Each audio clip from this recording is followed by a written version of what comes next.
खाली सजाई देबा देवी देवता भी रहता सहाइया अब बन दिया रखिया कलैया पे खुशहाले रहब हो भैया अब बन दिया रखिया कलैया पे खुशहाले रहब हो भैया सब दिन आबाद रहब डीजे विकास मुटियार कला सीतामढ़ी।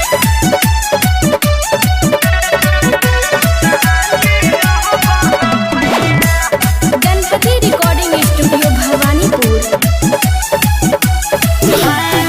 दुआ करै छिया हम भगवान से जीती तुम सन सारी हो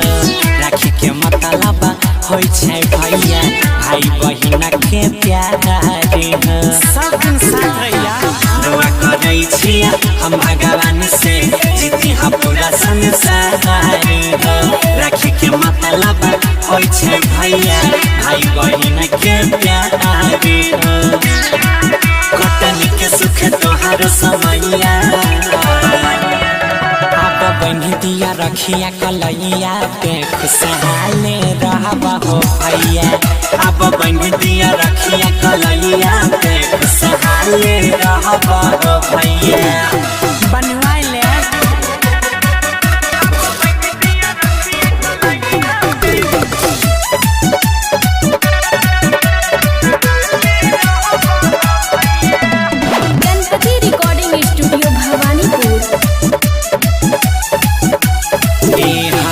लोभ नहीं छै कोनो चीज के मांगब नहीं पैसा सगर तोरे हुए बड़ाई बड़का काम कर ऐसा हो भैया लोभ नहीं छै कोनो चीज के मांगब नहीं पैसा सगर तोरे हुए बड़ाई बड़का काम कर ऐसा आज गौरव हो दछिया बधैया अब बन दिया रखिया कलैया पे खुशहाले रहब हो भैया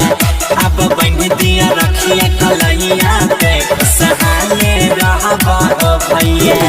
सब दिन जियत रहा हमर भैया। Mix by Ajay star.